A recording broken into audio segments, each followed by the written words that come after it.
Welcome back to Wellness Wave Radio. Thanks for tuning in this morning to ride the wave with us. Each week, our goal is to give you at least one suggestion that will make your life a little better.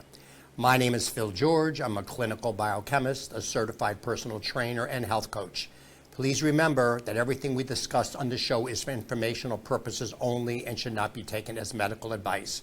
Always seek the guidance of your medical professional. I just want to mention, today's show is going to be on the ketogenic diet, and there's actually a tremendous amount of studies and science behind this, and probably the one you may be familiar with or maybe not. This is something of the ketogenic. It's actually called the metabolic ketogenic diet, and it's done for people that have drug-resistant epilepsy. In other words, no matter what drug they give them, these kids still have seizures. In fact, if you have a chance, you may want to check out, there's a movie called First Do No Harm with Meryl Streep. I think it's still on Netflix. And it's a true story of a mother who had a child that the doctors couldn't do anything for. The kid would have seizures almost nonstop. And what happened, I know through various ways they looked into it, they found out by putting this kid on a ketogenic diet that it actually stopped or at least minimized his seizures. And this is right now the only treatment that they have for drug-resistant epilepsy is a ketogenic diet. But they've also found out that it also works for a lot of psychiatric problems, Parkinson's disease, a lot of psychosis, a lot of different types of things. In fact, I've started a collaboration with a group called Inspiring Insights, and they're down in Plainville, down almost by Foxborough. And I've given seminars down there, and what this group does is they deal with people with psychiatric issues, with drug dependencies, all kinds of stuff, all around psychological issues. So one of the things they want me to do, in fact, in September, I'm going to be given a presentation specifically on what they call basically metabolic psychiatry, which means instead of treating psychiatric issues or any kind of psychological issues with drugs, dealing with it with nutrition. And probably the most famous person that's leading this charge is many now. He's actually a psychiatrist. His name is Chris Palmer. And Chris Palmer he's got tremendous credentials. He's a Harvard-trained psychiatrist, and he also works at McLean Hospital down around Boston. So, and he started treating his patients now with the ketogenic type of diet as opposed to medications, and he's had tremendous success with it. But what they found out, the ketogenic diet is not only good. It's not only good for for psychiatric issues. It's good for all kinds of metabolic issues, diabetes, all kinds of different things. So I'm going to get a little bit into the biochemistry of this and why it's a very effective diet. Everybody wants, not everybody, a lot of people want to lose weight, and this is a tremendous way of losing weight. So one of the ways I start off a lot of my seminars is you do like a thought experiment or like role playing. So we've been around for millions of years. So let's go back into the Wayback Machine, the time machine, and go way back, thousands of years, when we were still cavemen and cave women, and we were, basically in a cave because we're cavemen, cave women. So imagine that, we wake up, and usually back then, let me just back up. So one of the things that says in terms of physiology or biology, nothing makes sense in biology except through the lens of evolution. In other words, we're really smart monkeys. We share 99% of our DNA with the chimpanzee. So we have consciousness, and chimpanzee doesn't have consciousness. So what happens is we have two prime directives as a smart chimpanzee. Is number one, not to die, and number two, to procreate. So those are the two things. So we don't want to die. So obviously we need to eat at least, actually interesting fun fact. What do you think is the longest time anyone's gone without food? Some people say a month, some people say 2 months. The Guinness World Record is over 365 days. There was one gentleman, you can look this up on Google. He was a guy from England, and he was morbidly obese, and he decided to go into fasting. So what he did is he started fasting, and he went a month, and he went 2 months. Of course, he was under a doctor's supervision. I'm not suggesting you do this. He still couldn't like water and electrolytes because he needed to maintain your electrolytes, and he wound up losing a ton of weight over a year. So people have gone. This guy's actually gone a year without eating any hard calories, just basically a liquid diet. And a lot of people do what they call water fasting, which means they'll go 3-4 days without eating and just drinking water and electrolytes. So, and again, this goes back again to evolution, to caveman days. So imagine, and we existed in tribes back then because in order to survive, we had to fight, saber-toothed tigers and stuff like that. So if there's 6 of us as opposed to 1 of us, 6 of us against 1 saber-toothed tiger, we'd have a pretty good chance. Me against a saber-toothed tiger, not much of a chance. And we had spears and rocks and stuff like that. In fact, another interesting fact about humans is but we're a primate. We're a primate like a chimpanzee or a gorilla. We are all primates. But we have one skill that other primates don't have, and that is we're able to throw things like balls. The way our shoulder joint is constructed, like a baseball, throwing a baseball, or throwing a rock, or throwing a spear, we're the only primate that can do that. And that's one of the reasons why we kind of survived, because we were able to kill large animals, hunting in packs, like wolves, and throwing spears and rocks at things, and other primates can't do that. So it's a little fun fact. So there we are. We're in a little troop, and we're in the cave, and we wake up in the morning. Now we don't have a refrigerator. We don't have food there. So we wake up. We have to all go out, and we have to hunt for food. Now we could get lucky, and maybe we'll catch a rabbit or something like that, or maybe get real lucky, and we'll wind up getting a mastodon, those giant elephants, and killing them. And we have food. We have food maybe for a month or something. And the way we used to keep food back then, unless it was really cold outside, is we use salt. So salt is like a preservative, and what it does is it preserves the food. So I don't even know if we had it back then. So the point I'm trying to make is we would have to go a really, really long time without eating. We could go days and days without eating, and we'd have to hunt and hunt. So remember, the prime directive that we have is, number one, we don't want to die, so we want to eat. So our body is smart, and it's adapted. There's a really good book. It's called Nature Wants Us to Be Fat. So anytime we ran across a lot of calories, like from a beehive or from berries or something like that, just think of a bear before he hibernates. The bear's going out, and he's munching on salmon, and he's getting nice and fat. So anytime we had the opportunity to get calories into us, we did it. And what happened, in order to survive the long winters or the long time without food, where we have to go into a fasting, those calories would get stored into fat. So we'd have a lot of fat in us. I'm pretty lean, but I still have a ton of fat on me, so I could still go a really, really long time just living on my subcutaneous fat inside my skin. Because again, we're hardwired for this because, again, we'd have to go long periods of time without food.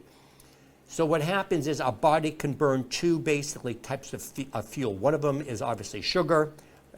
Carbs turn into sugar, so sugar, fructose, all that stuff, it's basically all sugar. And that's a very fast-burning fuel. Think about it like in a fireplace where you put in kindling, and it burns really, really fast, or paper, even better. You throw paper in there, it gets it going. But it's not going to burn for a very long time. So that's what our glucose is in our body. It gets in, it gets used very, very quickly, and it's gone. Now, if we take in a lot of sugar, it'll get stored into fat. So again, this is evolutionary biology. But if we want to have energy over an extended period of time, so again, my analogy with the fireplace, what you want is you'd want to put maybe logs on there, like oak. I think oak burns slowly, or coal, right? You put coal on there. That way you can go to sleep and the fire keeps going. So there's different types of fuel for the fire, just like there's different types of fuel for your body. You can think about it almost like a Prius, like a hybrid car. So it can either burn on gasoline, which is a fast fuel, also a dirty fuel, or it can burn on electricity, which is a much slower fuel, much cleaner burning fuel. Our body works the same way. So what happens is with your body, if you're burning sugar, it gets burned really, really quickly. The more you take in, it'll get turned into fat. So that's why a lot of time, remember the book, Nature Wants Us to Be Fat. So we have access to food now, like 24 hours a day. This has only existed in the last 50 years or so. Before this, we'd have to go out, cook our stuff. We didn't have this Grubhub delivering food to us all the time, or be able to drive in. McDonald's goes back to the 40s or 50s. We didn't have this stuff before. So that's the reason why. If you've seen pictures of people in the 50s, most of them are lean. You see people now in a beach, everybody's overweight because, again, we have food 24/7 because we're hardwired to eat as much as we can to watch out for that long winter. Again, we go back millions of years with this. That's one of the reasons why, again, so many people are overweight. So this gets into the whole thing with the ketogenic diet. But let me just go back for a second also with glucose. So when your body takes in glucose, it wants to get it out of your body as quickly as possible, because if it doesn't, what'll happen is it'll turn into what they call glycation, which means like sticky things get into your muscles. Your body doesn't want that. It's called advanced glycation end products, AGEs. It makes all of your cells sticky. It also causes a lot of inflammation. That's why people, they get a lot of aches and pains because they have this glycation. The analogy is, if you have a piece of bread, right, it's nice and soft, but if you put it into a toaster, it becomes hard, right? Bacon, it's soft in the beginning. If you heat it up, it's glycated. So what happens with sugar, if you take in too much sugar, too many carbs, you're kind of cooking your body from the inside out. That's why you don't want to be eating a lot of carbs. So this gets into the reason why you want to be into a ketogenic diet. The other thing that they found, this ketogenic diet also helps with Alzheimer's dementia. Because remember, the sugar is really a dirty burning fuel. So what happens is if you're eating a lot of sugar, it crosses into the brain and it gunks up the brain, again, with this glycation type of product. That's why they're calling Alzheimer's type 3 diabetes now, because what happens is you're glycating your brain, you're cooking your brain, you're making it, you're producing these amyloid plaques, tau tangles. So they're finding out now, if you get somebody with dementia on a ketogenic diet or schizophrenia or Parkinson's or anything like that, they're finding out this ketogenic diet is extremely helpful for this, because what it does is your brain is burning clean fuel now. The other thing is it has a lot more energy in it to burn. Remember, just like, with the paper burning in the fireplace, burns really, really quickly, and the coal burns really, really slow. So think about sugar as being the paper and as ketones as being the coal. It's very slow burning, but it has a lot more energy in it to keep your body going. That's why, again, with the ketogenic diet, it burns much slower and much cleaner. The other thing, I don't know if you guys remember the Boston Marathon. The big thing with the Boston Marathon, the people would do what they call carb loading. It was they would tend to go out to these Italian restaurants eating a lot of pasta, a lot of carbs and stuff like that. Because what happens when you get glucose into your body, the first place it goes actually is into your muscles. So it's one of the reasons why I'm also a certified personal trainer. I try to get people to build as much muscle mass as they can, because your muscle is a big sugar hog. Going back to our caveman days, what happens is you have to have strong muscles, because again, we're walking along and all of a sudden you get attacked by some animal. You have to either fight that animal off or you need to run away. In either case, you need a lot of muscle to do it. So let me just back up. Correction. The first place the sugar goes is into your brain, because you have to have it for your brain. The second place it goes is into your muscle, because the muscle it has to have the energy to run away from the saber-toothed tiger. So what happens is the more muscle you have, it's what they call a glucose disposal agent. because if you have a lot of muscle mass, what will happen is when you eat something, it won't stay in your blood very long. It'll go right into the muscle. That's why it's a good idea to do training, what they call resistance training, where you're building up a muscle mass. It raises something called your basal metabolic rate. What your basal metabolic rate is, you're burning calories without doing anything. In fact, I have a scale I have at home. It's similar to what they call a DEXA scan. A DEXA scan is just something like an MRI machine. It measures all of your fat in your body and your muscle mass, and it gives you a percentage. So I want as much muscle mass as I can with as little amount of fat as I possibly can. So what happens with that, the more muscle mass you have, it raises how much calories you burn doing nothing. Because remember, the sugar's going in, instead of going into your fat cells, it's going into your muscle. So you're not going to, instead of building up fat, you're building up muscle. That's why it's important to have a lot of as much muscle mass as you possibly can, because again, it cleans out your system. It keeps it away. But the other thing that what happens is that again, the best way to get yourself, you need fuel. You either need ketones or you need sugar. So what happens is, if again going back, let's say you're fasting for a long period of time, going back to caveman days, you can't be burning sugar anymore, because what happens is once you take it in, one of the places it goes, in addition to your muscles and your brain, it goes into your liver, and it forms something called glycogen. Glycogen is a storage form of sugar. So the way I explain it is this. Let's say you wanted to store water, but for some reason you couldn't keep it in a jug.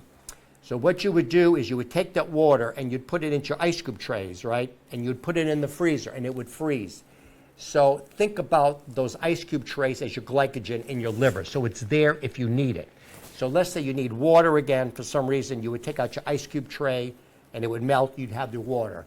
Works the same way with your liver. It stores the glycogen in your liver. And then when you need it, it comes out. Now what happens is if you're eating sugar all the time, what happens, you've already filled up all the storage forms in like the glycogen in your liver, and there's no place else for it to go. Then what happens, because you have no place for the glucose to go, it turns it into fat, specifically triglycerides. So if you ever had a blood test done, you'll see triglycerides is what is really the bad fat. Causes a lot of clogging in your arteries, arterial sclerosis, causes a lot of problems. The other big problem storing triglycerides in your liver, it produces something called fatty liver, specifically non-alcoholic fatty liver disease. This is rampant in the United States right now. A lot of people have fatty liver disease and don't even know it. It used to be alcoholic fatty liver disease back in the 50s, because nobody was eating these many carbs all the time. But now, most people have what they call non-alcoholic fatty liver disease. If that gets bad enough, you're going to wind up with something called cirrhosis of the liver, and you need your liver. Obviously, if you don't have your liver, you're in bad shape. One of the things you may want to do, again, I'm a biochemist. You can email me, philgeorge@charter.net. You want some very specific lab tests you want done. In fact, this is one of the things I do, is when I sit down with somebody, a client, I'll have them send me all of their lab work, and I'll go over their lab work, but I'll also suggest one of the things that they should do in terms of what labs they should be having done. And one of them is what they call liver enzymes. Because you want to know, you may have fatty liver disease and not even know it. So what the liver enzymes are, all of your body give off what they call enzymes. Like if you have a heart attack, when I worked in the lab, what would happen, the doctor would send me over some blood, and I would do tests, and I would do something called cardiac enzymes.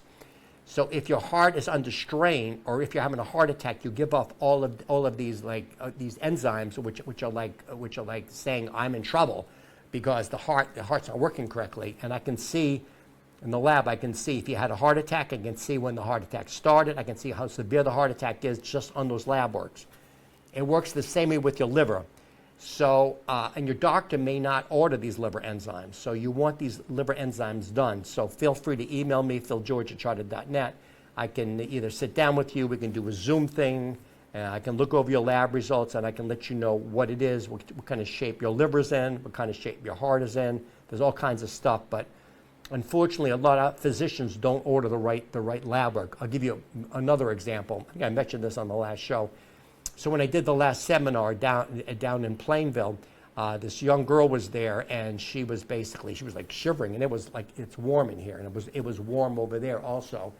And I said to her, I says, you know, you're really too young to be shivering like this. I said, have you had your thyroid enzymes checked? And she said, no. So I told her, normally they only order one type of test for thyroid. It's called thyroid stimulating hormone. That comes out of the pituitary, and it tells you you need more thyroid. But that's only one indicator. It doesn't tell you the whole story. So you need a complete thyroid panel done. So I said to her, in fact, I emailed her, I said, tell your doctor you want all this complete thyroid test done in order to see what's going on with you. Because if she had what they call hypothyroidism, where her thyroid's not making enough thyroid, then she could be in trouble. So that's one of the things you got to be careful of. But so with the ketogenic diet, one of the problems a lot of people have with the ketogenic diet is you have to get into ketosis. In order to get into ketosis, you have to go without sugar for a period of time. A lot of people have sweet tooths, and they may not be eating very well. So there's a new thing that's come out right now, and it's called exogenous ketones. So there's two ways for your body to make ketones. One of them is endogenously, from your body making it, endogenously from the inside. The other one is taking it from the outside, which is called exogenous ketones. So one of the ways when I work with clients, maybe they don't want to, or for whatever reason they can't fast. In fact, it was interesting. A few weeks ago, Meg, one of the girls that work here, her brother was a big runner, and he was taking a lot of carbs. And I said, the big thing now with these runners like the Boston Marathon, they're not doing carbs anymore. They're doing ketones. They're taking ketones so they can run longer. Remember, the ketones, they give you a lot more energy over an extended period of time, and it's a lot cleaner. It burns a lot slower, like coal as opposed to paper. So I gave her a few of these. I don't think I have one with me. I said my other jacket I was going to show you. It's a little bottle. Actually, it tastes pretty good.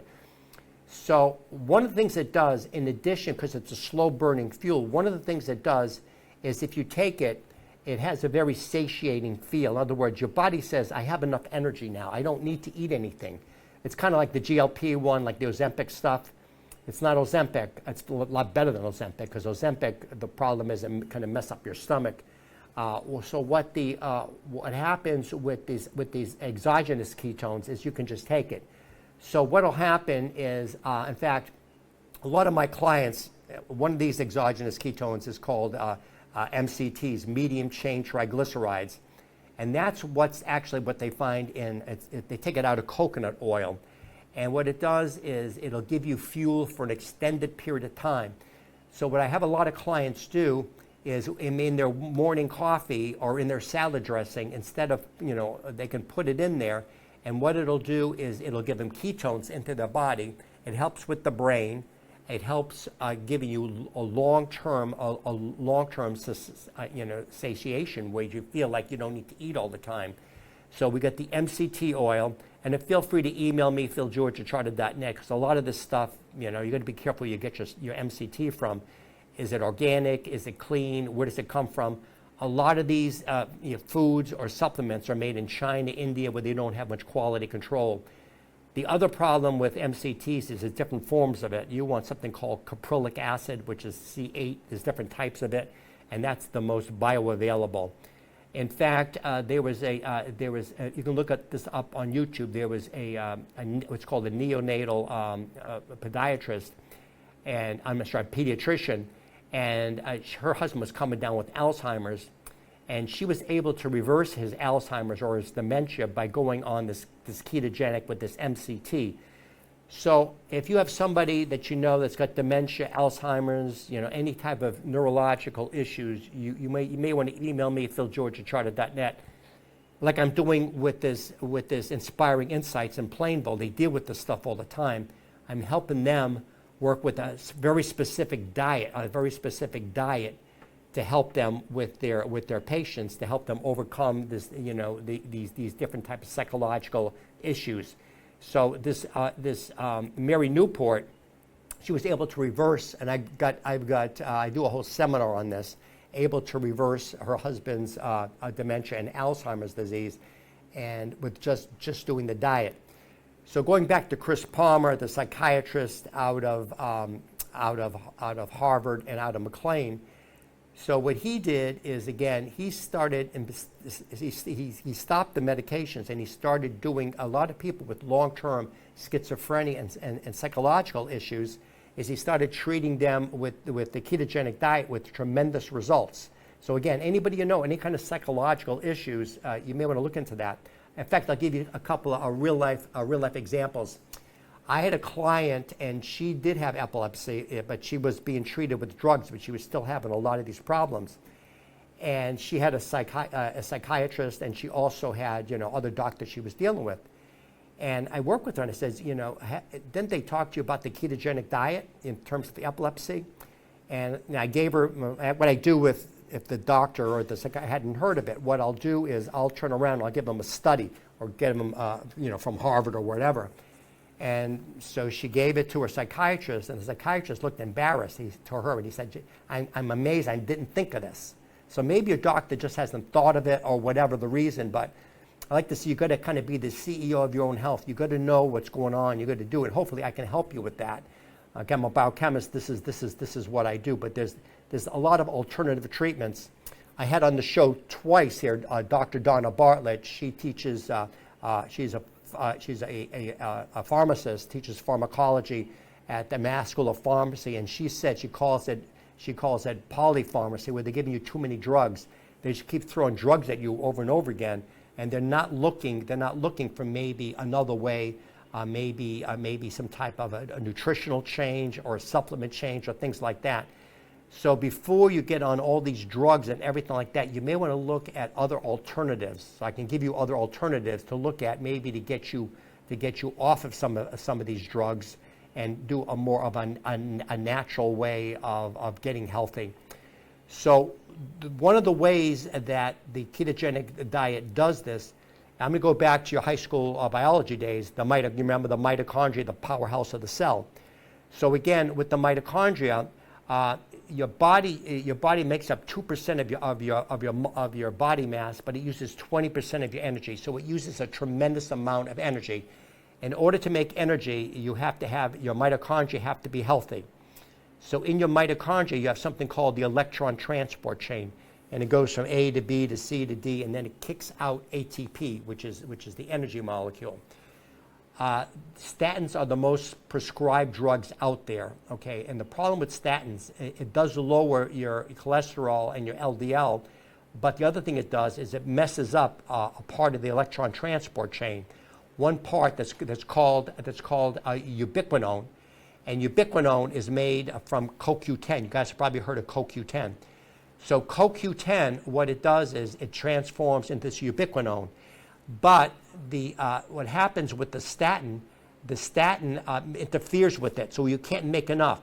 So the problem is the electron transport chain can't make enough ATP, which is energy molecule, so you can't think very well because you don't have enough energy. You're not producing enough energy. So that's one of the problems with Alzheimer's, dementia, Parkinson's, all of these schizophrenia, all of these diseases. A lot of it could be just what they call a mitochondrial dysfunction. Your mitochondria are just not working correctly. The other problem I have with a lot of clients is, especially with on statins, they have a lot of muscle aches and pains and things like that because they can't make enough energy for the muscles to keep going. So what I do with clients, you've got to be careful. There's two types of this CoQ10. I've got to be careful where you get it from because it could be from China, India. So there's a new form of this right now that helps a lot with the mitochondria. So if you still want to be taking your statins, that's all fine and good, but you want to supplement it because the statin's interfering with the production of the energy molecule, the ATP. By reintroducing the CoQ10, the ubiquinol, and this other thing I'm going to tell you about, if you want to email me, philgeorge@charter.net, this will kind of help you take care of your problem. So I'm going to wrap up and come into the show. As I mentioned, I give seminars, I do coaching. If you want me to do a seminar at your senior center or at, wherever you work or whatever, email me, philgeorge@charter.net. We'll set something up. If you have any questions about supplements, if you want me to look up your lab work, email me, philgeorge@charter.net. And we'll be back next week. And thanks for tuning in. See you next week, guys. One of the most common questions I'm asked as a biochemist and health coach is, what are the best supplements to take? Choosing supplements is a tricky business. Many companies have poor quality control and questionable ingredients. In the past, I had to send clients to several different websites. I am now able to offer one-stop shopping for all the quality brands I recommend with no shipping cost and a lower price in most cases. Just email me, philgeorge@charter.net, for a free consult.